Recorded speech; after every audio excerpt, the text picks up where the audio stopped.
안녕하세요. 안녕하세요. 이효순 집사입니다. 나의 하나님께 먼저 하나님께 경배를 드립니다. 저는 어렸을 때부터 부모의 손에 의해서 교회를 다녔습니다. 기독교 문화에 익숙한 패턴으로 주일이면 당연히 교회 예배에 참석하고 성경학교 행사나 부흥회, 크리스마스 때는 연례 행사처럼 우리에게 또 하나의 즐거움을 주었습니다. 이렇게 학생부와 청년의 시기를 아무런 갈등 없이 예수님을 믿었습니다. 그러던 중 제가 무릎에 연골이 파열되어 수술을 받게 되었습니다.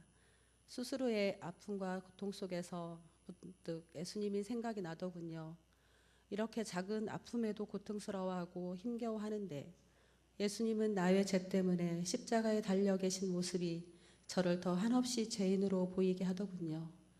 십자가의 고통 속에서 아버지의 뜻대로 하시기를 원하셨던 예수님의 값지고 숭고한 보혈의 희생을 저는 잊고 살았습니다. 이러한 사실을 제가 아프고 나서야 깨닫고 회개하며 내가 저 사람들처럼 건강한 다리를 가지고 있을 때에 좀 더 열심히 하나님을 믿으라고 전도하지 않았을까? 하나님의 복음을 알지 못하는 자들의 수가 헤아릴 수 없을 정도로 많을 텐데 건강해지면 전도의 도구로 꼭 쓰여지게 해주세요라고 기도를 했습니다. 그리고 1년 전에는 남편의 급성 췌장염으로 담낭을 제거하는 수술을 받게 되었습니다. 남편의 이러한 질병 속에서 이전에 드렸던 한 가지 기도 제목이 떠올랐습니다. 기도의 제목은 남편이 죽지 않을 만큼 고통을 주세요라는 것이었습니다. 이 일을 통해서 술과 담배가 끊어지고 하나님을 제대로 알고 믿는 주님의 자녀로 거듭나게 해주세요라고 기도를 평생 했던 것 같습니다. 그래서인지 위급한 상황이 여러 번 찾아오고 결국에는 수술을 하게 되었습니다. 이러한 일들을 통해서 한 가지 깨달은 것은 하나님은 우리가 기도하고 간구한 것들을 흘려듣지 않으시고 하나하나 기억하고 계셨다가 필요한 시기에 기도 응답을 주신다는 것을 말입니다. 이러한 까닭에 하나님께 간구할 때에는 자신의 유익을 구하는 것이 아니라 하나님의 의를 먼저 구하면 거기에 복을 더해 주신다는 말씀을 생각하게 되었습니다. 제 남편은 죽기 직전의 고통을 통해서 예수님의 십자가 보혈의 사건을 알았고 진정한 하나님의 사랑과 복음의 진리의 말씀을 통해서 열심을 다해 하나님을 섬기고 있습니다. 이러한 여러 가지 일들을 통해서 시어머님의 생각이 조금은 바뀌어가고 있음을 알았습니다. 시댁의 제사 문제가 저에게는 넘어야 하는 하나의 산과 같았습니다. 그런데 지난 추석에는 내가 믿는 하나님의 방식대로 하라고 어머니께서 말씀을 하시더군요. 추도식으로 하라고요. 재차 확인했더니 판사가 마치 마지막 판결을 꽝꽝꽝 확정하듯이 어머니께서 확실하게 말씀하시는 거예요. 이제부터는 주도식으로 하라고, 그리고 하나님도 열심히 잘 믿고 교회도 잘 다니라고 당부의 말씀을 하셨습니다. 하나님의 말씀이 한 사람의 생각을 바꾸고 우리 가정이 하나님 중심의 생활을 할 수 있게 변화되어져 가는 것은 세상적인 방법이 아닌 주 안에서만이 가능하다는 것을 이러한 일들을 통해서 경험하고 알아가고 있습니다. 마지막으로 하나 더 나누고 싶은 것은 가슴 아픈 동생의 이야기입니다. 동생은 육종암이라는 질병으로 인해서 1년 전에 하늘나라로 갔습니다. 죽음을 앞두고 있는 동생 옆에서 제가 말했습니다. 우리 기도하자. 하나님께서 너를 이대로 내버려 두지 않으실 거야. 죽음의 두려움을 없애달라고 기도했습니다. 하나님 나라 갈 때 고통 없이 편안함으로 가게 해달라고 기도했습니다. 천국은 고통도 없고 슬픔도 질병도 눈물도 없는 하늘나라를 송함하며 기도했습니다. 그랬더니 동생이 그러더군요. 하나님의 음성이 들린다고 하나님의 말씀하시기를 나의 사랑하는 딸아 두려워하지 말아라. 내가 너를 얼마나 사랑하는지 아느냐. 걱정하지 말아라. 두려워하지 말아라. 내가 너와 함께 있을 것이다 라는 음성이 들렸다고 하더군요. 그리고 자기를 데려갈 천사가 양옆에 서 있다고 하면서 남은 가족들을 잘 부탁한다고 마지막 날을 남기고 6시간 후에 하늘나라로 갔습니다. 고통도 괴로움도 없는 환한 얼굴로 하나님의 품으로 동생의 영혼은 떠났습니다. 동생의 죽음과 신앙을 통해서 우리가 소망을 두고 살아갈 곳은 세상의 유의가 아니라 하늘나라의 복음의 진리라는 것을 깨달았습니다. 저의 평탄했던 삶의 여정 속에서 주님이 주신 고난과 사건들을 통해 제가 알게 된 것은 예수님은 단지 고난만을 주시는 분이 아니라 그 속에서 자신을 찾도록 하시고 만나 주시는 분이라는 것입니다. 무릎 연골이 파열되어 수술을 받게 되었을 때는 십자가에 달리신 예수님을 묵상하게 되었고, 불평과 원망보단 오히려 그러한 상황 속에서 전도의 도구로 사용되어지길 소원하는 믿음을 갖게 되었습니다. 또한 남편의 급성 췌장염으로 담낭 제거 수술을 통하여 남편과 시댁을 변화시키는 예수님의 일하심을 보며 과거에 드렸던 모든 기도의 내용을 잊지 않고 신실하게 이루시는 성실하신 예수님을 깨닫게 되었습니다. 그리고 육종암으로 먼저 부르심을 받은 동생의 죽음을 통해 죽음마저도 하늘나라의 소망으로 응답해 주시는 놀라운 주님을 만나게 되었습니다. 예수님의 십자가의 죽으심은 세상에서는 실패이고 절망일지 모르나 그를 믿는 자들에게는 이 모든 상황에서도 기뻐하고 감사할 수 있는 근거이자 이유라는 것을 배웠습니다.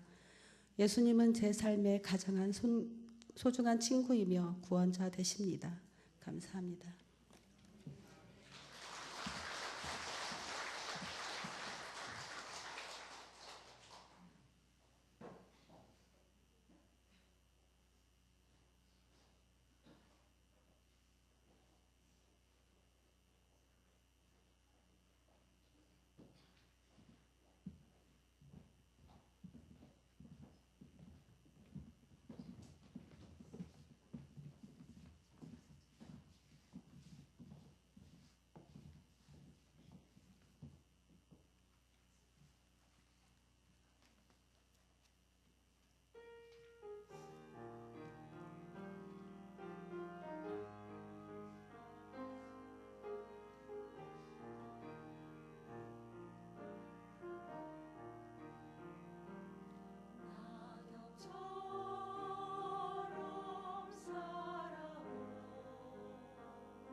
오늘 같이 나눌 말씀은 요한복음 4장 5절로 15절까지의 말씀입니다.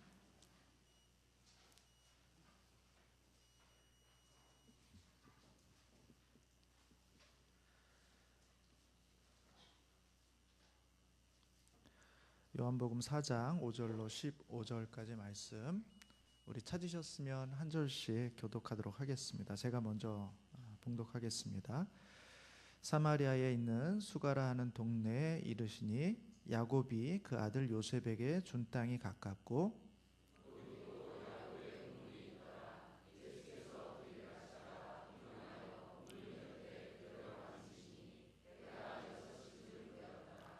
사마리아 여자 한 사람이 물을 기르러 왔음에 예수께서 물을 좀 달라 하시니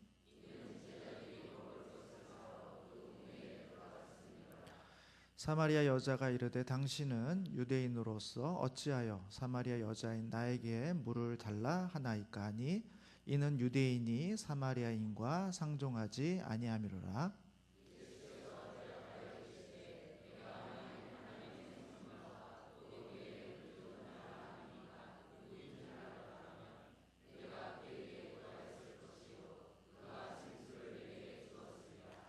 여자가 이르되 주여 물기를 그릇도 없고 이 우물은 깊은데 어디서 당신이 그 생수를 얻겠사옵나이까?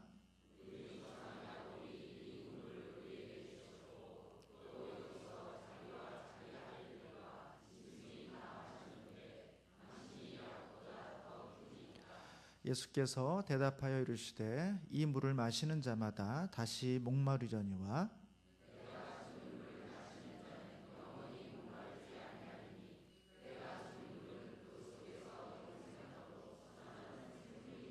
같이 있습니다. 여자가 이르되 주여 그런 물을 내게 주사 목마르지도 않고 또 여기 물 기르러 오지도 않게 하옵소서. 아멘. 저는 그 조이선교회라는 대학생 선교단체에서 지금 대표로 섬기고 있습니다. 학생들에게 말씀을 전하고 또 복음을 전하는 기회는 자주 있지만 이렇게 또 어르신들 또 교회 성도님들 대상으로 복음을 전할 수 있는 기회가 많지는 않습니다. 오늘 또 귀한 교회에 또 복음을 전할 수 있도록 이렇게 기회를 주셨는데 하나님의 말씀을 통해서 생명의 은혜가 이 자리 가운데 임하기를 주님의 이름으로 축복합니다. 오늘 본문은 잘 아시는 분들도 계시겠습니다만 예수님과 또 한 여자와의 만남에 대한 그런 이야기입니다. 예수님은 유대인이시고 또 이 여인은 사마리아인이다 이렇게 기록되어 있습니다. 이 유대인과 사마리아인들은 서로 비슷하면서도 또 다릅니다. 그래서 사실 더 갈등이 있기도 한데요. 원래 이들은 한 민족이라고 볼 수도 있었습니다. 야곱의 그 후손이라고 볼 수도 있는데요. 구약 시대에 이스라엘이 멸망하고 나서 그 멸망한 백성들이 이방인들과 이렇게 섞이면서 혼혈이 태어나게 됩니다. 그 부류들이 사마리아인이다 이렇게 볼 수 있습니다. 반면에 멸망을 했지만 우리는 서로 이방인과 섞일 수 없다. 하나님의 말씀대로 우리 고유의 혈통을 유지해야 되겠다 하고 이방인과 통혼하지 않고 자신의 그 혈통을 지켰던 사람들, 그 사람들이 바로 유대인들입니다. 그러니까 유대인들의 입장에서 보면 사마리아인들은 자기 하나님의 말씀을 버리고 이방인과 통혼한 약간은 불결한 또 부정한 그런 사람들이었습니다. 그렇기 때문에 이 유대인과 사마리아인들 사이에서는 서로 묘한 계속 긴장감이 있었습니다. 실제적으로 유대인들은 어디에 많이 거주했냐면 유다 지역에 거주를 했고 갈릴리라는 좀 북쪽으로는 갈릴리 지역에 이제 거주를 주로 했습니다. 그럼 그 중간 사이에 갈릴리와 유다 사이에 사마리아라는 지역이 있는데 이 지역에는 주로 사마리아인들이 거주를 한 거예요.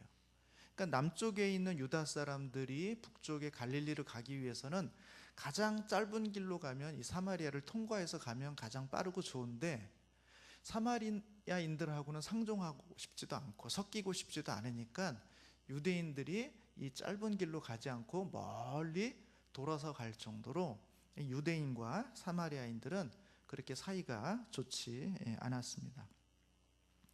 그런데 유대인이신 예수님께서 사마리아인 여자와 이 우물가에서 아주 우연하게 이렇게 만나게 되는 장면으로 시작하고 있습니다. 장소는 사마리아에 있는 수가라 하는 동네였습니다.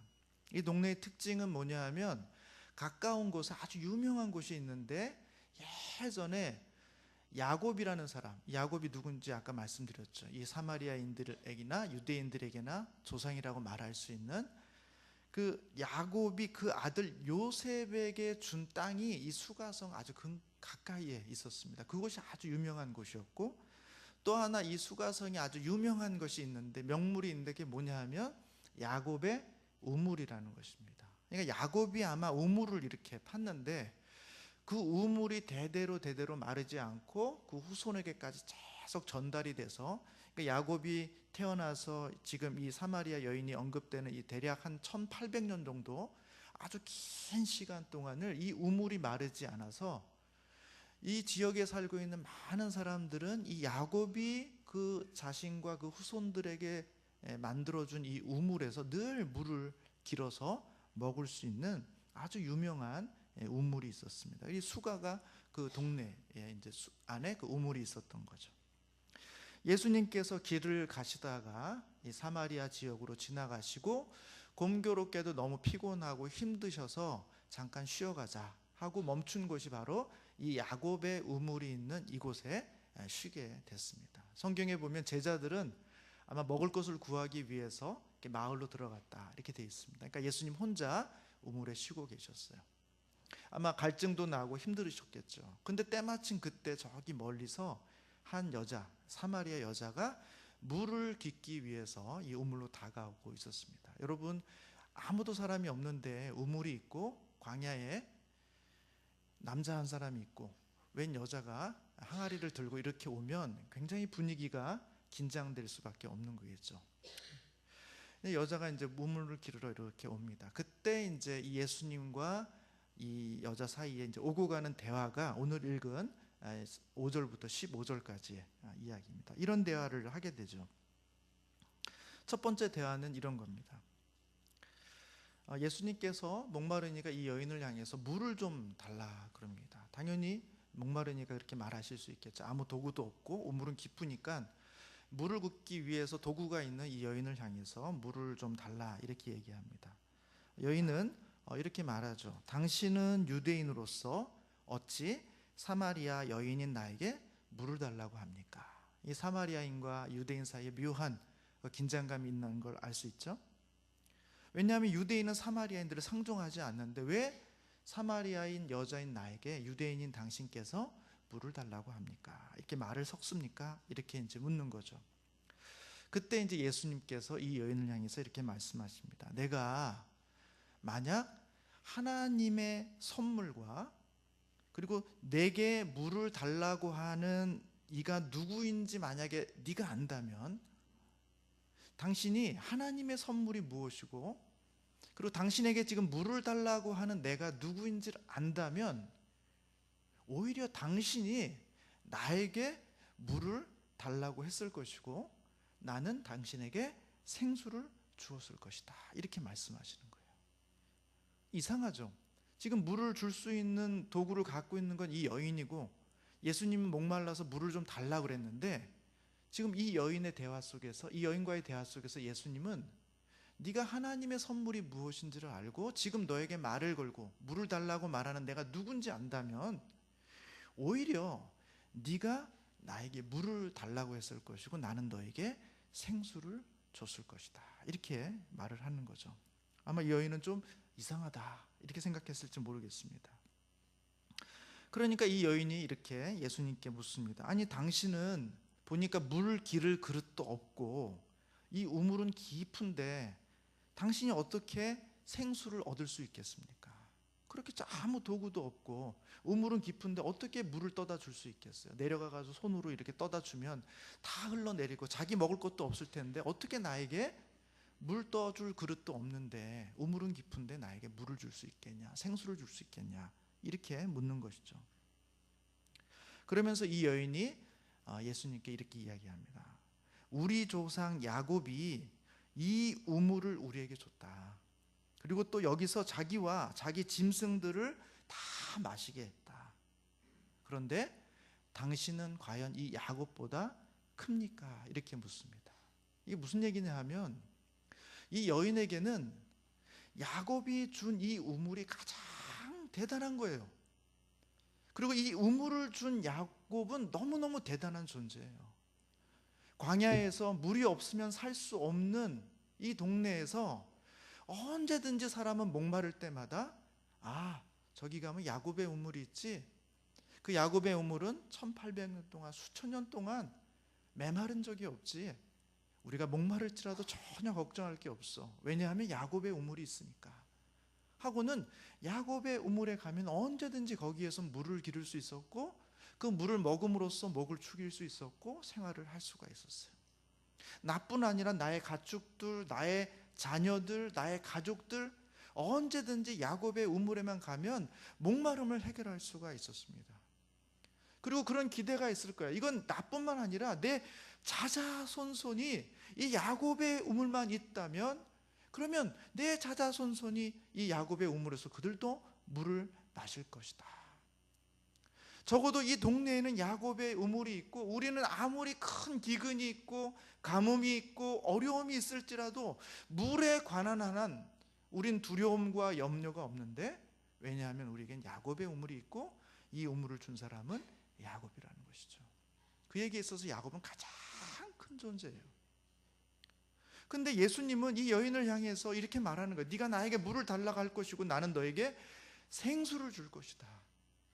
아니 야곱은 수천 년 동안 우리에게 마르지 않는 물을 줬는데 당신은 더 대단한 것을 주신다고 하니 당신이 그럼 야곱보다 더 대단한 사람입니까?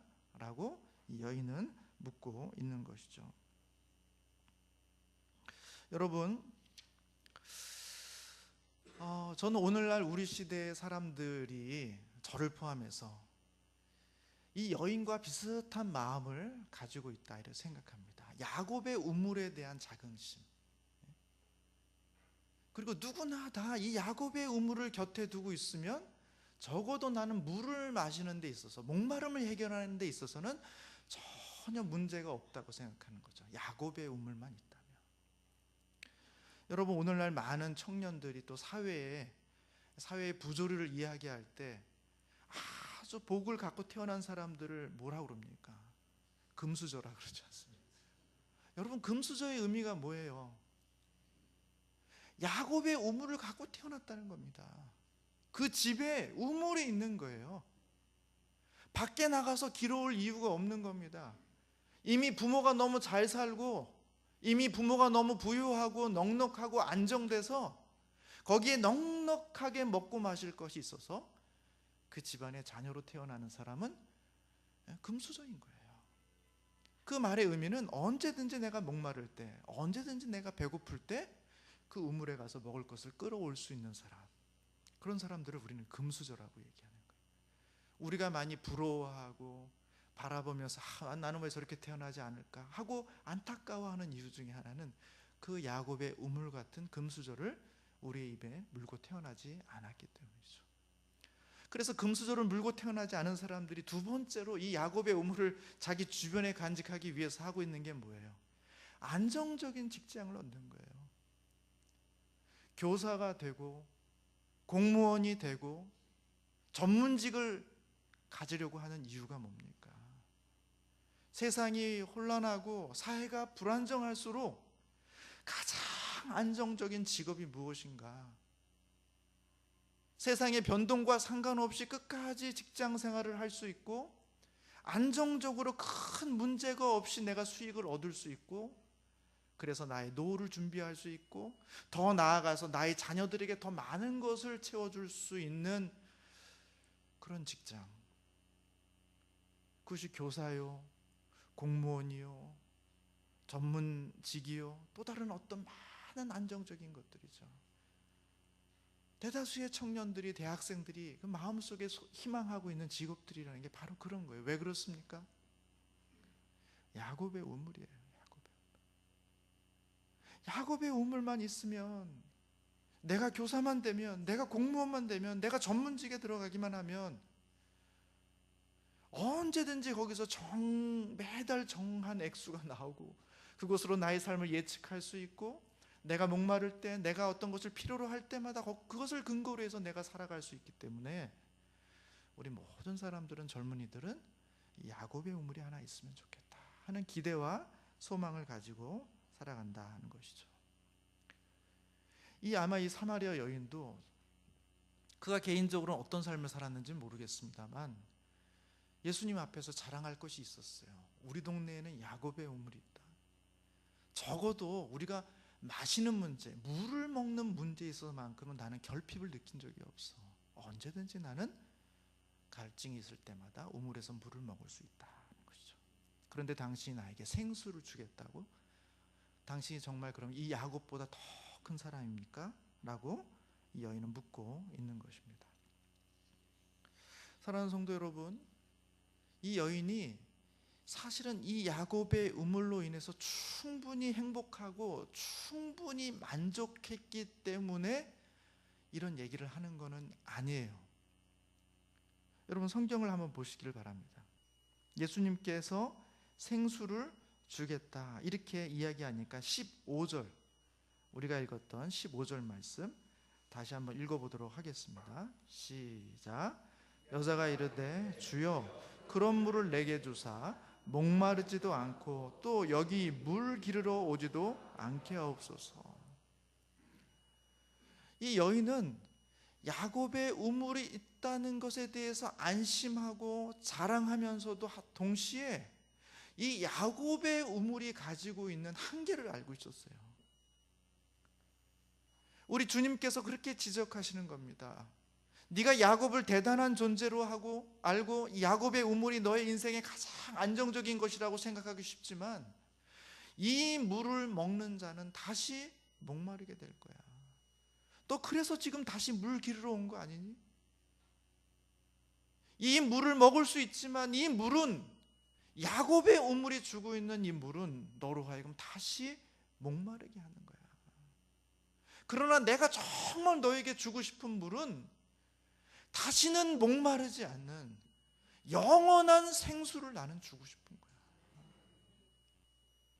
예수님은 이 여인을 향해서 영원한 생수를 약속해 주고 있는 것입니다. 사랑하는 성도 여러분, 우리의 삶이 그래요. 누구나 다 야곱의 우물 같은 거 하나 있으면 좋겠다. 그것만 있으면 평생에 안정되고 평생에 만족하고 걱정 없고 염려 없겠다 라는 생각으로 야곱의 우물을 간구하면서 그것을 준비하고 마련하려고 애쓰지만 우리 모두가 압니다. 그것으로서 우리가 충분히 행복하지 못하다. 이 여인이 야곱의 우물을 먹고 나서도 또 목마름 때문에 다시 우물에 찾아올 수 없고, 그래서 또 먹으면 갈증을 해소할 수 있지만 또 시간이 지나면 다시 목마르게 되고, 그래서 반복적으로 이 야곱의 우물을 찾아올 수밖에 없는 이 여인, 이 물이 주고 있는 기쁨과 위로와 만족이 있지만 동시에 이 물이 해결해 주지 못하는 영원한 갈증이 이 여인에게는 늘 있었던 거예요. 그래서 주님은 13절에 이렇게 말씀하고 있는 거죠. 이 물을 마시는 자마다 다시 목마르려니와 내가 주는 물을 마시는 자는 영원히 목마르지 아니하리니 내가 주는 물은 그 속에서 영생하도록 솟아나는 샘물이 되리라. 사랑하는 성도 여러분, 야곱의 우물 같은 거 하나 가지고 계십니까? 혹시 금수저신가요? 금수저는 아닐지 모르지만 열심히 공부하고 열심히 일해서, 그래서 보란듯이 좋은 직장과 사업체를 가지고 이제는 그것으로 내가 충분히 족하다, 이제 내가 마지막까지 먹고 마시고 즐기는데 전혀 부족함이 없다 하는 이 야곱의 우물 같은 거 하나 두고 있으셔서 마음의 기쁨과 위로가 있으십니까? 그렇지 않습니다. 그것이 있음에도 불구하고 우리 모두는 이 사마리아 여인이 가지고 있는 그 한계를 느껴요. 이것은 나에게 영원한 만족을 주지 못한다. 이것은 나로 하여금 다시 목마르게 하고 다시 갈증에 빠지게 하고 다시 이 우물에 나를 의존할 수밖에 없는 존재로 만든다 하는 그 한계를 느낀다는 것이죠. 저는 종종 이렇게 학생들, 최근에는 이제 학생들을 직접적으로 사역하지는 않습니다만 캠퍼스를 담당할 때 여름이나 겨울에 수양회 때 학생들에게 이제 야 수양회 가야지 막 그러면 학생들이 막 튕깁니다. 굉장히 뭐가 있을 것처럼 바쁠 것처럼 못 갈 것처럼 막 그렇게 엄살을 부리면 막 설득을 해서 이제 억지로 이렇게 막 설득해서 수양에 데려가서 은혜 받게 하려고 이렇게 하는데 어떤 한 친구가 있었어요. 그래서 제가 그 친구한테도 야, 너 왜 수양에 등록 안 했니? 가서 말씀 듣고 기도하고 은혜 받아야 되지 않겠냐? 이렇게 이야기를 했더니 자기는 좀 가고 싶지 않다는 거예요. 그래서 얘도 좀 귀찮아서 또 이렇게 하는구나 생각을 해가지고 왜 그러냐? 지난번 여름 수양회, 지난번 수양회가 은혜롭지 않았냐? 이렇게 물어보니까 아니라는 거예요. 너무 좋았다는 거예요. 수양회를 통해서 은혜도 받았고 깨우친 것도 많고 정말 하나님 앞에서 새로워지는 경험들을 했다는 거예요. 그래서 제가 놀라서 물었습니다. 아니 그렇게 수양회 때 은혜 받은 경험이 있는데 왜 이번 수양회는 안 가려고 그러냐? 무슨 일이 있냐? 바쁜 일이 있냐? 돈이 없냐? 이렇게 물어요. 그런 게 아니라는 거예요. 근데 왜 수양회를 안 가려고 그러냐는 거예요. 근데 이 친구가 저에게 그런 얘기를 하는 거예요. 이번에도 수양회를 가면 동일하게 하나님의 말씀이 있고 거기에 하나님의 은혜가 있고 그래서 내가 은혜를 받을 거라는 생각이 있답니다. 기대도 있답니다. 그런데 왜 안 가려고 그러냐? 문제는 그 다음이라는 거예요. 지난 여름에도 내가 하나님의 말씀을 들으면서 은혜도 받았고 뭔가 변화돼야 되겠다는 결단도 하고 수양회가 끝나고 내려왔는데 어느덧 예전과 별반 달라지지 않은 자기 자신의 모습을 보면서 절망하게 된 거예요. 그런데 이 친구가 오랫동안 신앙생활을 해오다 보니까 늘 그런 거예요. 수양회 가면 은혜 받았다가 또 다시 제자리로 돌아오고 또 은혜 받았다가 제자리로 돌아오고 은혜 받을 땐 너무 좋은데 다시 옛날 모습으로 돌아가 있는 자신의 모습을 발견하는 것만큼 절망적이고 좌절되고 낙심될 때가 없다는 거예요. 그 느낌이 너무 고통스럽고 그 느낌이 너무 아파서 은혜 받는 자리로 가는 것이 두렵고 선뜻 내키지가 않는다는 거예요. 우리가 그렇습니다. 우리가 충분히 먹고 마시고 풍족하게 누리는 것 같지만 어느 순간 우리가 다시 갈증과 배고픔과 목마름 속에 있는 우리 자신들을 반복적으로 경험하게 돼요.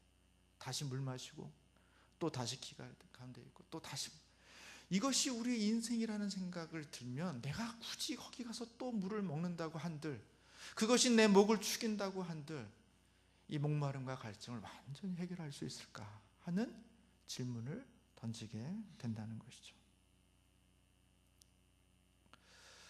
저는 그런 질문을 던질 필요가 있다고 생각해요. 이 여인처럼 이렇게 말하지 않습니까? 15절에 그런 물이 있다면 그런 물을 내게 주사 목마르지도 않고 또 여기 물 기르러 오지도 않게 해주세요. 주님, 저에게도 동일한 그런 갈증이 있어요. 야곱의 우물이 있고 누가 보더라도 풍족하고 넉넉한 것 같지만 내 인생에 이것으로는 충분히 채워지지 않는 어떤 공허함과 갈증과 목마름이 있어요. 주님, 다시는 내가 목마르지 않도록 다시는 이 공허와 허무함 속에 내가 있지 않기를 원합니다. 나에게 생수를 주세요 하는 그 고백으로 이 여인이 주님 앞에 나아갔던 것처럼 오늘 이 시간 주님 앞에 그 소망을 가지고 나아가시는 우리 성도님들 되시기를 주님의 이름으로 축원합니다. 여러분, 이 여인의 문제가 또 나오는데요. 제가 읽진 않았습니다만 그 뒤에 보면 예수님께서 네가 나에게 물을 달라고 할 것이다, 생수를 줄 것이다 이렇게 말씀해 놓으시고는 그 다음에 이 여인이 완전히 넘어가가지고 그 생수가 있으면 저에게 주세요 그렇게 얘기했더니 예수님께서 그래? 여기 있지 하고 생수를 딱 주시는 게 아니라 네 남편을 데려오라 그럽니다. 저희가 읽진 않았습니다만 제가 설명드리겠습니다. 아니 남편을 왜 데리고 와요? 남편도 함께 그 생수를 줄 것도 아니신 것 같은데 남편을 갑자기 왜 데려오랍니까? 그래서 예수님께서 이 여인을 향해서 야, 너 내 남편을 데리고 와 이렇게 묻습니다. 그랬더니 이 여인이 하는 말이 저는 남편이 없는데요? 이렇게 말합니다. 그랬더니 예수님이 그렇지, 네가 참 남편이 없지. 네가 이미 남편 5명이 있었고 지금 살고 있는 남자도 네 남편이 아니니 남편이 없다는 네 말이 맞네? 하고 이렇게 말씀하시는 거예요. 그래, 남편이 없다는 말이 결혼하지 않았다는 얘기가 아니라는 사실을 알 수가 있습니다. 이 여인은 사실은 5번의 결혼을 하고 5번의 이혼을 하고는 6번째 결혼을 한 거예요. 여기 보면 지금 살고 있는 6번째 남자도 남편이 아니니라고 돼 있으니까 뭐 둘 중에 하나겠죠. 결혼식을 안 하고 그냥 동거생활을 하는 건지, 아니면 또 하나는 결혼을 하긴 했습니다만 남편으로 여기지 않는다는 것인지, 둘 중에 하나겠죠. 아마 동거한다는 것은 좀 불가능할 겁니다. 그 당시에 지금이야 모르게 동거하는 게 그냥 보편적인 문화가 되어버렸습니다만 이 당시에 동거가 어떻게 가능하겠습니까? 간음, 간통, 돌 맞아 죽을 일입니다. 단순히 그냥 동거할 수는 없는 거예요. 그러니까 정식 결혼을 하고 아마 이렇게 사는 겁니다. 그런데 문제는 뭐냐면 이 여인이 더 이상 이 남자를 남편으로 여기고 있지 않다는 거예요. 여러분 생각해 보세요. 결혼을 6번 하면 행복할까요? 여러분 6번 정도 하시면 행복하시겠습니까? 한 번 결혼해서 지금까지 잘 적응하는데도 시간이 이렇게 많이 걸리고 힘들었는데 이걸 또 다시 하라고요? 저는 이제 결혼한 지 20년 됐습니다. 올해 20년 만에 이제 서로를 잘 어느 정도 파악해서 이제는 대충 싸우지 않고 서로 적정한 선에서 그렇게 이제 잘 살아오고 있는데, 아니 이걸 또 다시 한다고 생각해 보면 너무너무 끔찍한 일이죠. 아마 불가피한 상황 속에서 결혼해야 될 분들도 있겠죠. 뭐 사별을 하셨다든지 아니면 정말 어쩔 수 없는 이유 때문에 이혼을 하셨다든지 하는 분들은 그렇게 또 평생을 홀로 살아가는 것이 쉬운 일이 아니기 때문에 결혼하실 수 있을 거라고 생각해요. 그렇게 결혼하면 그 결혼하는 이유는 뭐겠습니까?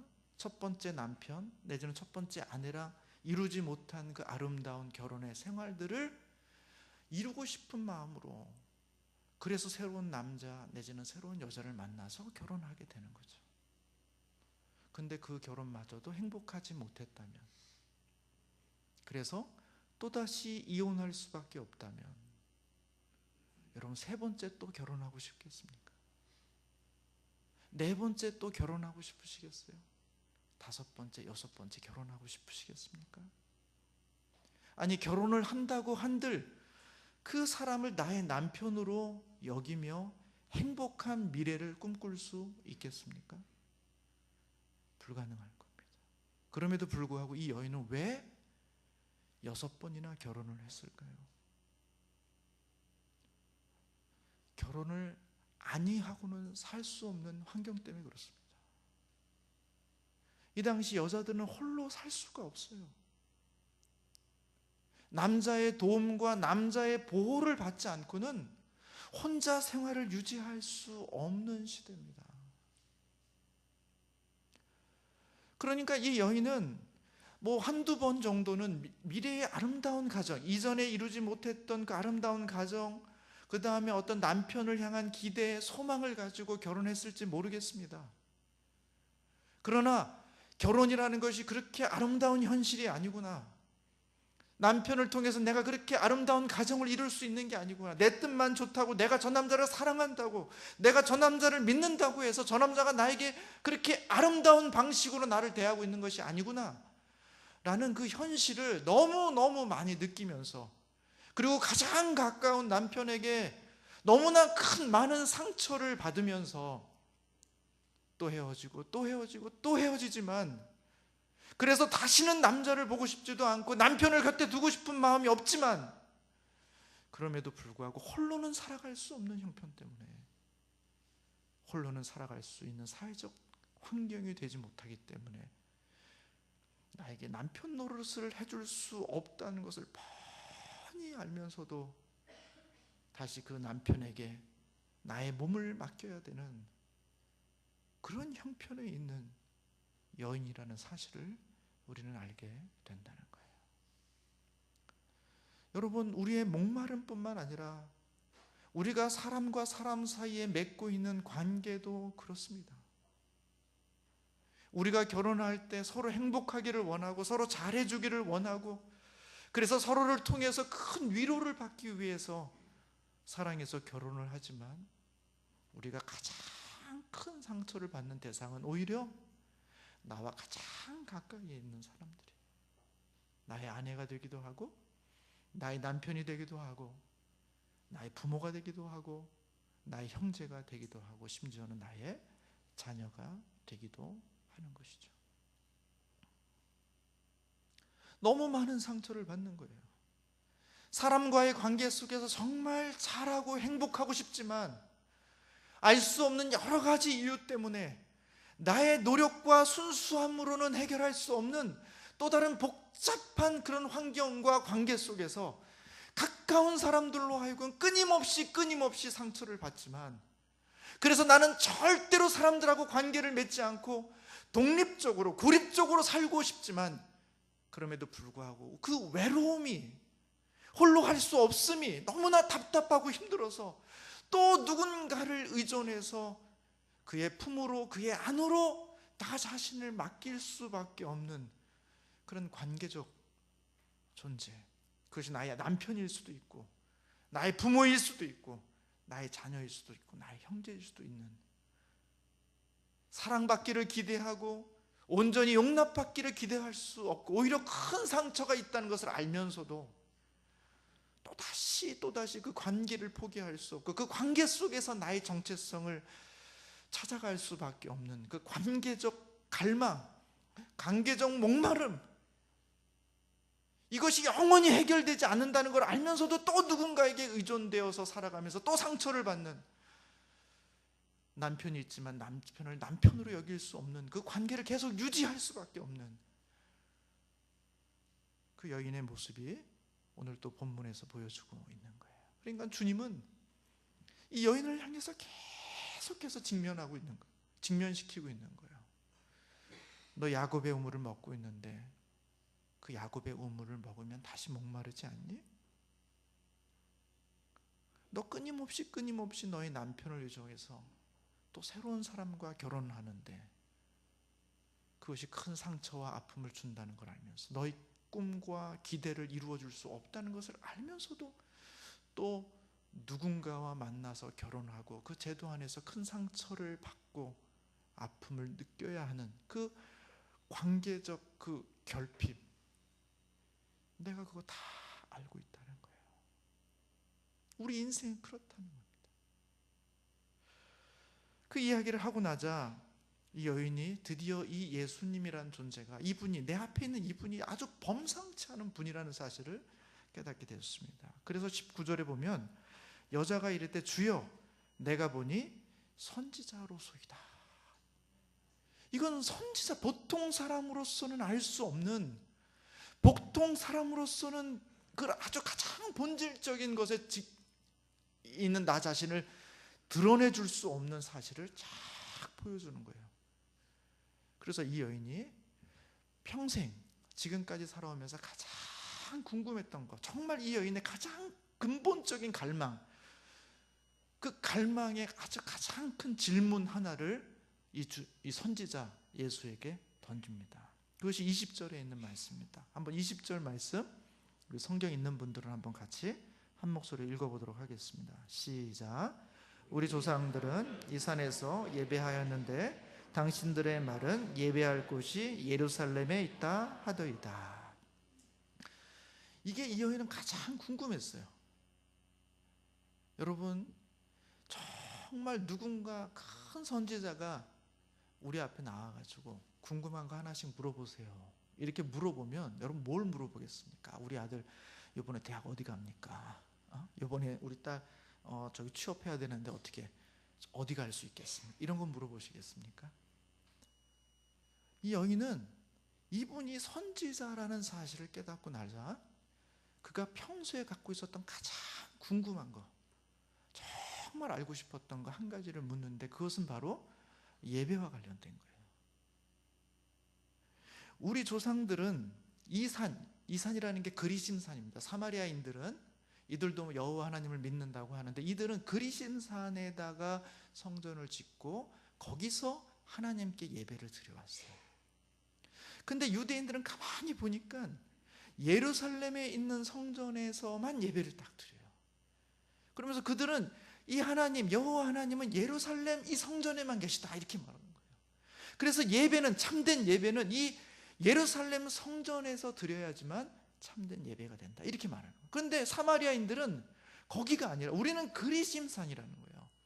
여기가 진짜 하나님이 임재하는 곳이고 여기서 예배를 드리는 것이 참된 예배라는 거예요. 그래서 이 사마리아인은 어려서부터 이 그리심산에서 꾸준히 예배를 드렸던 거예요. 그러니까 굉장히 종교적인 여인입니다. 그런데 이 여인이 갖고 있던 질문이 있어요. 아니, 유대인들은 같은 여호와 하나님을 믿는다고 하면서 그들은 예루살렘에서 예배를 드려야 한다고 말하고 우리는 그리심산에서 예배를 드려야 한다고 말하는데 그럼 둘 중에 한 명은 틀린 건데 누가 틀린 거냐? 누가 맞냐는 거예요. 나는 그리심산이 맞는 줄 알고 평생을 여기서 예배를 드리고 살았는데 만약에 이 예배가, 이 지식이 잘못된 지식이고 유대인들이 말하고 있는 저 지식이 정말 참된 지식이고 참된 예배라면 내가 지금 여태까지 했던 이 종교적인 모든 시간들과 행위들은 다 헛것이 되는데 과연 어디에서 예배드리는 것이 진짜 예배드리는 것입니까? 라고 이 여인은 아주 가장 근본적인 질문을 예수님께 던집니다. 예수님께서 답변을 하시는데 이렇게 말씀하시죠. 21절에 보시면 이렇게 말합니다. 예수께서 이르시되 여자여 내 말을 믿어라. 이 산에서도 말고 예루살렘에서도 말고 너희가 아버지께 예배할 때가 이르니라. 이렇게 말해요. 그러니까 이 여인은 어디입니까? 그리심산입니까? 예루살렘입니까? 어디를 묻고 있어요? 어디가 진짜입니까? 예수님의 답변은 뭐냐 하면 여기도 아니고 여기도 아니라는 거예요.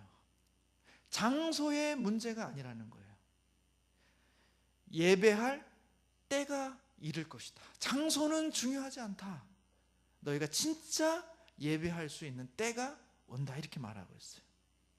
그래서 23절에는 이렇게 말합니다. 아버지께 참되게 예배하는 자들은 영과 진리로 예배할 때가 오나니 곧 이때라. 아버지께서는 자기에게 이렇게 예배하는 자들을 찾으시느니라 이렇게 말하고 있어요. 그러니까 이 여인은 계속해서 어디서 예배를 드려야 됩니까? 내가 어디로 가야 하나님을 만날 수 있습니까? 지금 그 얘기를 하고 있는데 예수님은 여기도 아니고 여기도 아니라는 거예요. 이제 예배에 있어서 아주 중요한 요소는 장소가 아니라 때라는 것이고 그리고 그 하나님의 예배를 영과 진리로 예배하는 자를 찾으신다는 거예요. 하나님이 영이시라는 건 무슨 얘기입니까?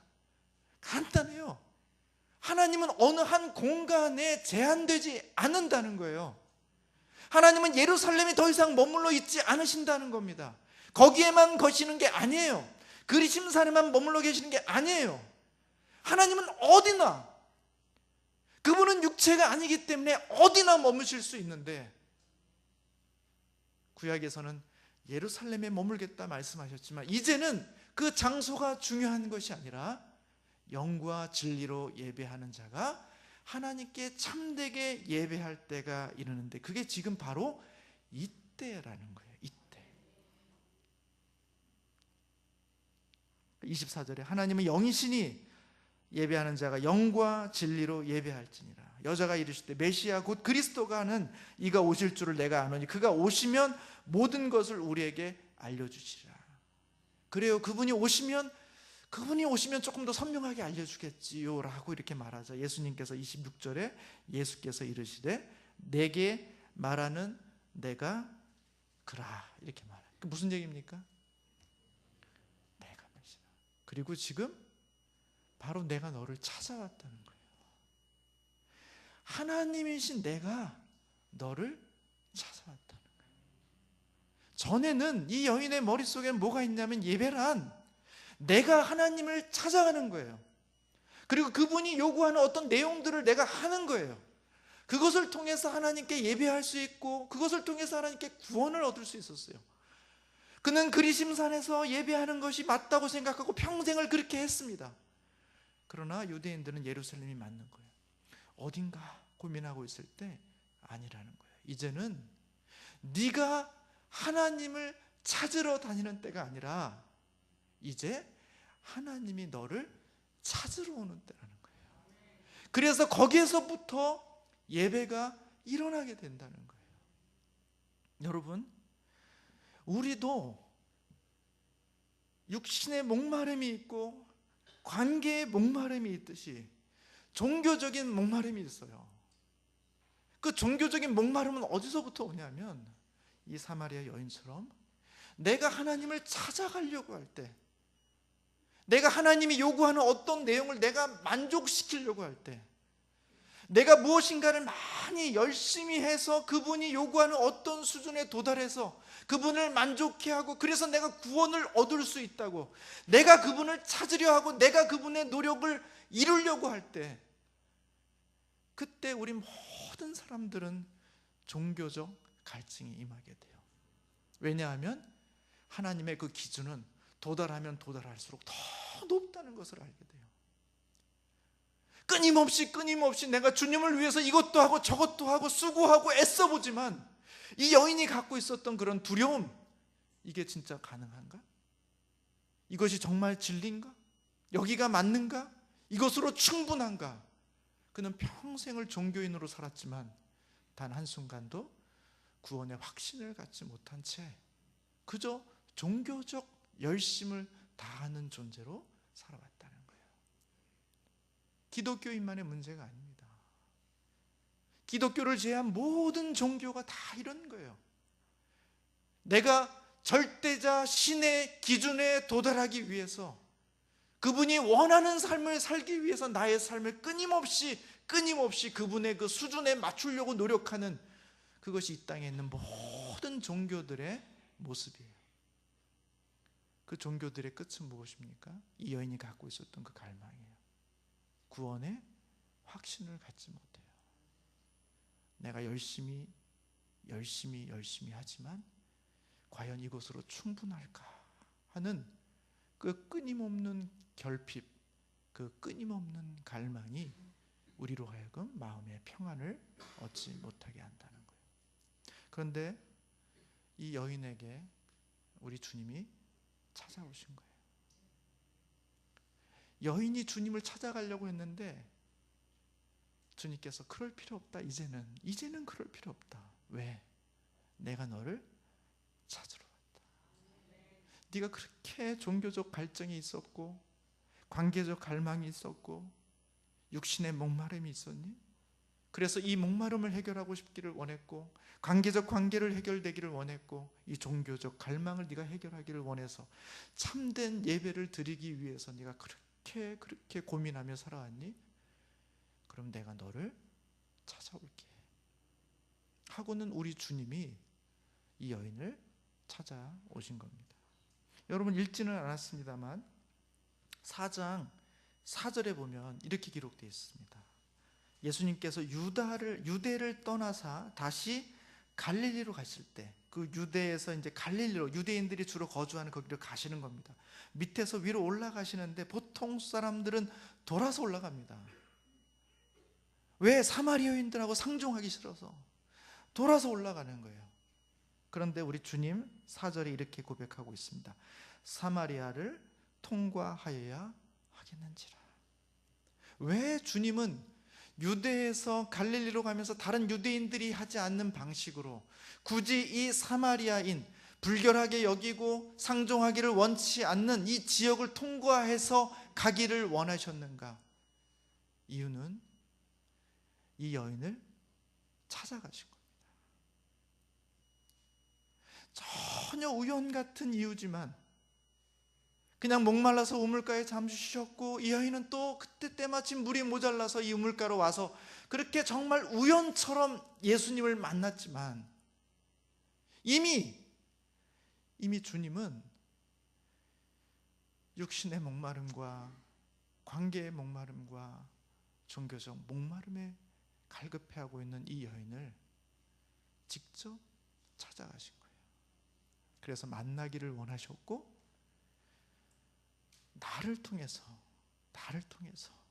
내가 너에게 다시는 목마르지 않게 해주겠다, 다시는 목마르지 않게 해주겠다 하는 말씀으로 찾아가 주신 겁니다. 사랑하는 성도 여러분, 저는 오늘 이 사마리아 여인이 예수님을 만남으로써 그의 인생 속에 정말 가장 근원적인 그 목마름을 해결할 수 있었던 것처럼, 우리 인생 가운데 야곱의 우물이 있으니까 됐지, 지금 나에게 함께 살고 있는 남편이 있으니까 됐지, 나는 종교적으로 열심히 신앙생활하고 있고 열심히 노력하면 됐지 라고 생각하면서도 마음 한편에 이것으로 과연 충분한가, 이것이 전부인가 라는 그런 일말의 갈증과 의심과 두려움 속에 있는 분들이 있다면, 이 시간 주님 앞에 이 여인처럼 나가서 주님을 만나시는 은혜가 있기를 주님의 이름으로 축복합니다. 여러분, 이 여인이 한 거 별거 없어요. 그냥 저는 그런 갈망이 있어요. 제가 그렇게 결혼해서 지금까지 그렇게 살아왔지만 저는 이 관계 속에서 정말 행복하지 않습니다. 너무 많은 상처를 받아왔고 내가 꿈꿔왔던 그런 가정의 모습이 아니에요. 저는 정말 야곱의 우물 하나를 얻기 위해서 정말 평생 뼈 빠지게 이거 하나 있으면 나도 먹고 마시면 내 자사손손이 그렇게 될 줄 알았는데, 그러나 이거 하나 얻기도 힘들고 이거 하나 간신히 얻었지만 이것조차도 언제 메말라 버릴지 모르는 그런 불안과 염려 속에 저는 살고 있습니다. 주님, 저는 종교적으로 정말 열심을 다해 주님을 섬기는 것 같지만 제 안에 정말 참다운 생명이 있는지, 참다운 예배가 있는지, 내가 정말 주님과 하나 된 존재인지, 주님이 내 안에 들어오신 건지 하나님, 저는 확신이 없습니다 하는 마음으로 우리 주님 앞에 정말 저는 주님이 필요합니다 라는 고백을 여러분의 마음으로 던지시면 저는 믿습니다. 우리 주님이 2000년 전에 이 사마리아 여인을 찾아가서 그 한 여인을 만나 주셨던 것처럼 오늘 이 자리에 우리 각 성도들의 마음 가운데 찾아오셔서 갈급해하는 우리 심령 가운데 생수를 주시고 영원한 구원을 주시는 우리 예수님이 되실 줄로 믿습니다. 여러분, 그 자리 가운데로 나아가셔서 생명 얻으시는 은혜 있기를 주님의 이름으로 축복합니다. 이 시간 우리 잠깐 기도하겠습니다. 마음으로 한번 이런 고백 좀 드리면 좋겠습니다. 주님, 제가 바로 사마리아 여인입니다. 야곱의 우물이 있는 것 같지만 주님, 저는 다시 목마르고 여전히 이런 목마름에 갈급해하고 있습니다. 나에게 남편이 있고 아내가 있고 가족이 있지만 하나님, 이 가정은 나로 인해 정말 그렇게 행복과 위안을 주지 못합니다. 너무 많은 상처를 받고 있습니다. 종교적으로 내가 열심히 하고 있습니다만 하나님, 저에게 구원의 확신이 없습니다. 주님, 제가 사마리아 여인이오니 주님, 이 시간 나를 만나 주십시오. 내가 바로 그다. 네가 나에게 물을 달라고 했으면 내가 너에게 생수를 주었을 것이다 하는 그 말씀을 믿으시고 이 시간 주님 앞에 간절히 주님을 찾는 우리 소망을 가지고 주 앞에 나아가는 시간을 잠시 갖도록 하겠습니다. 같이 기도하겠습니다. 사랑하신 하나님 아버지, 이 시간 참 주님 앞에 기도합니다. 하나님, 우리가 바로 사마리아 여인입니다. 하나님, 우리가 목말라 있습니다. 그렇게 평생을 그렇게 살아왔지만 우리는 여전히 목마르고 또 이 물에 가서 물을 길어서 먹을 수 있고 그렇게 하지만 언제 이것이 메말라 버릴지 모를 것 같은 그런 두려움과 염려와 걱정이 제 안에 있습니다. 하나님, 우리가 바로 사마리아 여인입니다. 하나님, 제가 남편이 있고 아내가 있고 자녀가 있고 부모가 있지만 하나님, 너무나 많은 관계 속에서 저는 위로와 행복과 배려와 사랑을 받지 못한 채 상처와 아픔 속에 지나고 있습니다. 하나님, 이것은 내가 꿈꿔왔던 관계가 아니고 가정이 아닌데 하나님, 여기 안에서는 정말 주님으로부터 오는 관계적 그 위로와 생명을 얻을 수 없습니다. 하나님, 주님께서 나의 남편이 되어주시고 주님께서 나의 부모가 되어주시며 주님께서 나의 친구가 되어주시고 형제가 되어주시고 여기 모여있는 우리 모든 성도들이 서로 형제가 되어서 하나님 앞에서 그와 같은 은혜를 누리기를 간절히 소원하오니 하나님, 우리 가운데 역사하여 주시옵소서. 하나님, 이 시간 구합니다.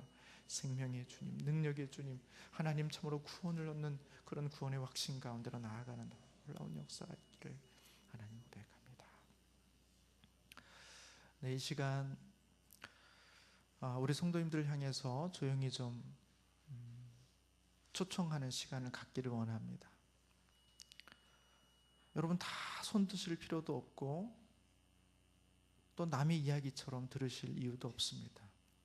오늘 이 사마리아 여인과 예수님 만나는 이야기를 통해서 그렇게 주님 앞에 고백하고 주님을 나의 구주로, 내 인생의 주인으로, 다시는 나를 목마르지 아니하게 할 생수를 주님, 나 간절히 원합니다. 주님, 나를 만나주세요. 주님, 나를 만나주세요. 그렇게 간절히 주님 앞에 바라고 원하는 심령들이 계시다면 이 시간 조용히 여러분의 손을 잠깐 들어서 하나님 앞에서 저는 그러기를 원합니다 하는 소망을 좀 표현하시면 좋겠습니다. 억지로 드실 필요도 없고 남이 들었다고 드실 필요도 없습니다. 여러분 마음속에 정말 주님, 저는 정말 주님이 필요합니다. 내 안에 주님 찾아와 주십시오. 네, 감사합니다. 감사합니다. 네, 감사합니다. 네, 손 내리셔도 좋습니다. 손 내리셨습니다. 우리 마음에 한번 손을 얹고 같이 기도합시다. 하나님, 이 시간 저를 만나 주셨던 것처럼 이 주변에 우리 함께하는 많은 성도들 정말 주님 만나기를 간절히 소원해서 고백하는 심령들이 있는데 하나님, 그들에게도 만나 주십시오. 우리 서로 중보하는 마음으로 이 시간 주님을 만나는 역사가 이 안에 충만하도록 한번 같이 기도하는 시간 갖도록 하겠습니다. 같이 기도합니다. 사랑하신 하나님 아버지, 함께 해주시옵소서. 하나님, 우리 가운데 임하여 주시옵소서. 하나님, 이 시간 간절히 주님 앞에 소망하여 주 앞에 손든 귀한 손길들이 있습니다. 하나님, 이 믿음의 고백을 받으시고 간절한 소원을 들으시고 우리 주님 응답해 주시기를 원합니다. 하나님, 머릿속으로만 우리 가운데 찾아오시는 것이 아니라 우리 심령 속에 찾아와 주시고 정말 이 여인이 물동이를 버려두고 마을로 돌아갔던 것처럼, 동네로 돌아갔던 것처럼, 내가 만난 이가 그리스도가 아니냐 그렇게 고백했던 것처럼 하나님이 우리가 이 자리를 떠나서 우리의 가정으로 돌아갈 때 마치 이 사마리아 여인처럼 내가 만난, 오늘 이 말씀 속에서 만난 이 예수가 바로 그리스도가 아니냐 하는 고백을 가지고 정말 기쁨과 감격과 감사의 마음을 가지고 주 앞에 나아갈 수 있기를 원하오니 하나님, 이 시간 우리 가운데 만나 주시옵소서. 주 여기 모여있는 그 심령들 가운데 주님 만나 주시옵시고 하나님, 구원이 임하게 하여 주시고 생명을 얻고 돌아가는 놀라운 복이 임할 수 있기를 간절히 소원하오니 오 하나님, 역사하여 주시옵소서. 오 주님, 역사하여 주시옵소서. 사랑의 하나님, 감사합니다.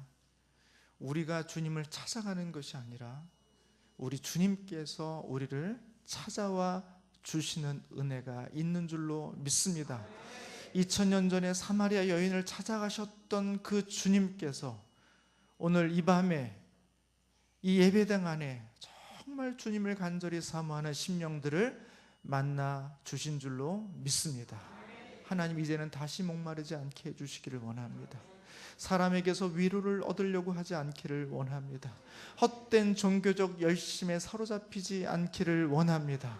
참되게 주님 앞에 예배하는 심령이 되게 하시고 그 주님과 함께 평생의 평안과 기쁨과 목마르지 않음을 간직하며 살아갈 수 있는 우리 귀한 성도들 되게 하여 주시옵소서. 은혜 주시기를 간절히 소원하오며 예수님의 이름으로 기도합니다. 아멘.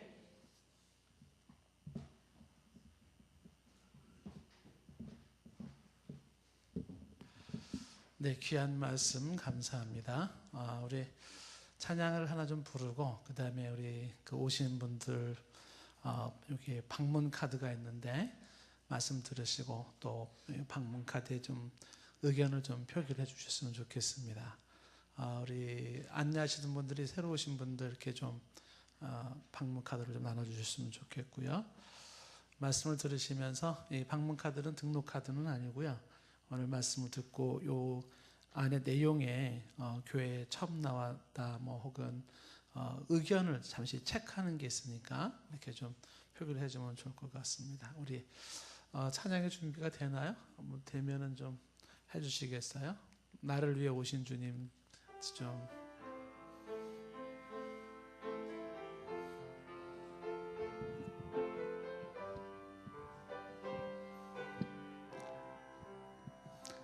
나를 위해 오신 주님, 나의 죄를 위하여서 유대 민족들에게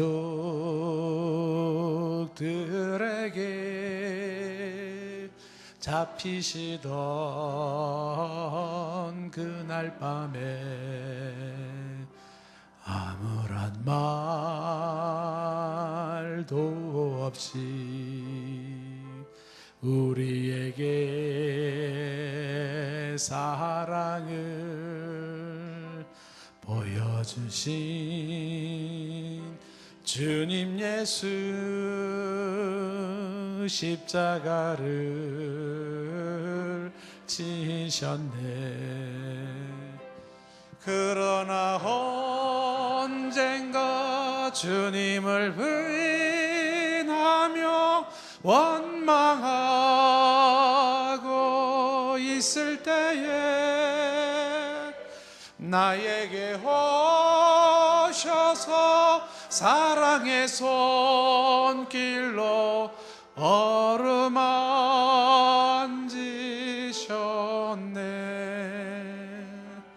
거절할 수 없어, 외면할 수 없어. 주님의 두 손을 잡았었고 주님의 사랑에 뜨거운 눈물을 흘리고야 말았다네. 이 세상에 오신 주님, 나의 죄를 위하여서 로마 병정 칼과 창에 찔리시던 그날 오후 아무런 말도 없이 우리에게 평안을 약속하신 주님 예수 십자가에 못 박혔네. 그러나 언젠가 주님을 부인하며 원망하고 있을 때에 나에게 오셔서 사랑의 손길로 어루만지셨네. 거절할 수 없어, 외면할 수 없어. 주님의 두 손을 잡았었고 주님의 사랑에 뜨거운 눈물을 흘리고야 그러나 언젠가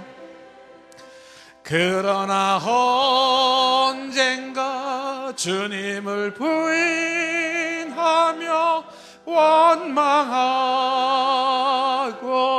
있을 때에 나에게 오셔서 사랑의 손길로 어루만지셨네.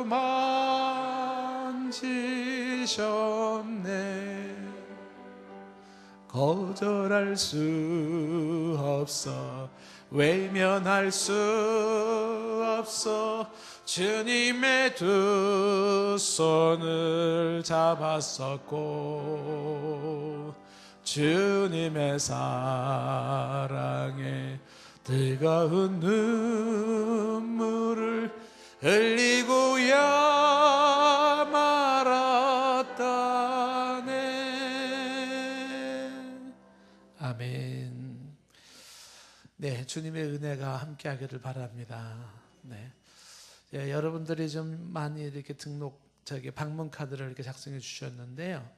우리 오신 분들을 또 저희 성도들이 마음을 좀 모아서 이렇게 환영을 좀 하고 싶습니다. 좀 수고스럽지만 우리 오늘 교회 처음 나오신 분들 저희들이 꽃 한 송이 좀 선물하고 싶은데 잠시 자리에서 일어나서 표해 주시면 저희들이 좀 찾아가서 꽃 한 송이 선물로 좀 드리도록 하겠습니다. 예, 오신 분들 수고스럽지만 자리에서 잠깐 일어나 주시겠습니까? 오래간만에 오신 분들, 그 다음에 처음 오신 분들, 네, 반갑습니다. 뒤에 두 분 계시고 앞에 계시고요. 또 네, 잠깐 일어나 주시면 예, 감사하겠습니다. 자, 그러면요, 우리 오신 분들을 향해서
우리 하나 더 가져와 주시죠. 네, 우리 박수 잠깐만요. 저기 참았다가 우리 사모님은 드렸는데 우리 강사 목사님도 좀 하나, 권사님이 직접 드리셔야 되겠어요. 네, 우리 서로를 위해서 박수로 환영하도록 하겠습니다. 고맙습니다. 네. 꽃잎은 비누예요. 그러니까 이렇게 화장실에 놔뒀다가 하나하나 뜯어서 비누로 쓰시면 좋을 것 같습니다. 오신 분들 다시 한번 저희가 환영하고요. 이제 내일은 또 다른 색깔로 여러분들을 좀 만나 뵙기를 원하는데요.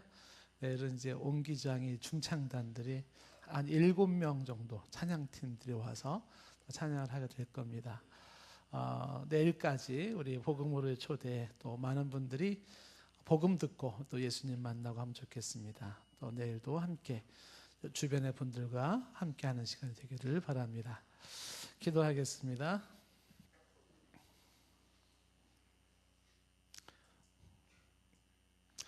하나님, 오늘 말씀을 통해서 저희들이 다시 한번 생각을 해봅니다. 내게는 야곱의 우물이 있다고, 그거면 될 것 같았는데 가만히 보니까 여전히 또 목마르고 목마른 게 인생이라는 사실을 또 말씀을 통해서 깨닫게 하셨습니다. 내 인생의 이 목마름을, 신체적인 생리적인 이 목마름과 함께 관계에서 주어지는 목마름을, 그리고 또 이 종교적인 영적인 목마름을, 내 영혼의 깊은 갈증을 오직 주 예수 그리스도만이 채울 수 있음을 주여 눈을 열어 보게 하시고 지혜와 총명으로 깨닫게 하여 주시옵소서. 내 인생에 예수 그리스도가 없이는 늘 목마름 속에, 남편을 받고 또 바꿔도 또 목마름 속에 살 수밖에 없다는 것을 기억하면서 오직 영원히 목마르지 않은 생수를 주시는 예수 그리스도가 우리 마음속에 좌정하게 하여 주시옵소서. 금생과 내세의 생수와 생명으로 주님 앞에서 만족하며 행복하며 살 수 있는 우리 모두의 삶이 되게 하여 주시옵소서. 돌아가는 걸음걸음도 하나님께서 동행하시고 평안한 밤 되게 하시며 또 내일도 저희들이 주와 함께 멋지고 행복한 주의 말씀 안에, 은혜 안에 거할 수 있게 하옵소서. 지금은 우리 주 예수 그리스도의 은혜와 하나님 아버지의 극진하신 사랑하심과 성령의 충만케 하심이 수가상자에는 다름 아닌 내 자신이라고 고백하며 나에게는 예수 그리스도가 필요하다고 고백하는 주의 자녀들, 백성들 머리 위에 지금부터 영원토록 함께 있을지어다.